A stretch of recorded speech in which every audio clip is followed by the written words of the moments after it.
बढ़ते आगे, पटना में राबड़ी आवास पर इस साल मकर संक्रांति के भोज का आयोजन किया जाएगा। 14 और 15 जनवरी यानी कि 2 दिनों तक ये भोज चलेगा और इस भोज में आईएनडीआईए गठबंधन के कई बड़े नेता शामिल होंगे।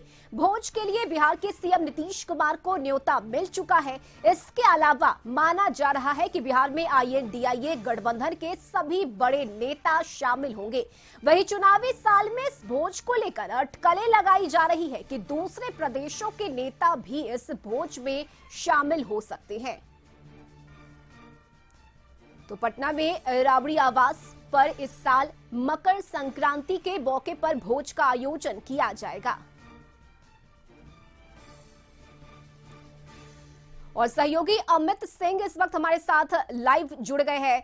अमित, चूड़ा दही के बहाने क्या आईएनडीआईए गठबंधन में मिठास घोलने की कोशिश होगी लालू यादव की? सही कहा आपने रश्मि, जो मिठास में कमी आई है, जो फीकापन आया है, उस मिठास को बढ़ाने की एक कोशिश जरूर होगी। और लालू प्रसाद यादव के इस राबड़ी आवास पे हम तस्वीरें दिखाना चाहते हैं। इसी राबड़ी आवास पे लंबे समय से दही चूड़ा का भोज जो आयोजित होता रहा है और लालू प्रसाद यादव खुद लोगों को दही चूड़ा खिलाते रहे हैं। लेकिन इस बार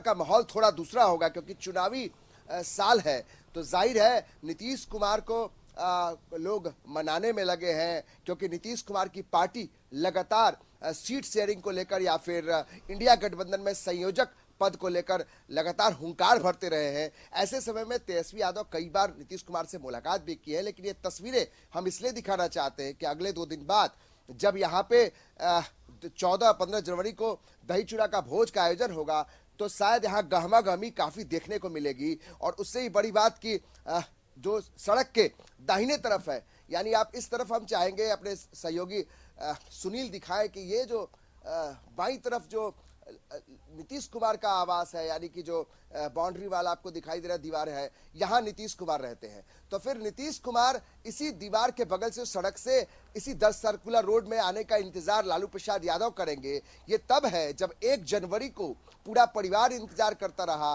कि लालू प्रसाद यादव से मिलने नीतीश कुमार आ सकते हैं। लेकिन फिर अब 14 और 15 जनवरी को, यानी कि खरवास के खत्म होने के बाद नए साल, जो हिंदी दिवस के हिसाब से नए साल का जो कहते हैं कि आगाज होता है, वो दही चूड़ा यानी मकर संक्रांति से शुरुआत होती है। जब चुनावी साल है तो लालू प्रसाद यादव चाहेंगे कि इस दही चूड़ा भोज के बहाने कम से कम 2 चीजें वो साध सके। एक तो बड़ा मैसेज इंडिया गठबंधन में कि आज उनकी जो एक शुरू से एक नेतृत्व करता रहे हैं, किंग मेकर रहे लालू प्रसाद, वो भी एक छवि अपने दिखाने की कोशिश, सबको एक साथ लेके चलने की कोशिश। और नीतीश कुमार को, अगर नीतीश कुमार को इसमें शामिल कर लिया जाए तो जो एक डैमेज दिखाई दे रहा है उसको कंट्रोल करने की कोशिश होगी। अभी हमने गिरिराज सिंह से इस पर सवाल किया, तो हम रश्मि इसमें जोड़ना चाहते हैं। गिरिराज सिंह ने यही कहा कि अगर उन्हें न्योता मिलेगा और अगर बिहार में रहते हैं तो वो जरूर लालू प्रसाद यादव के इस भोज में शामिल होंगे। और ये भोज भी इसलिए आयोजित हो रही है, ये गिरिराज सिंह का कहना है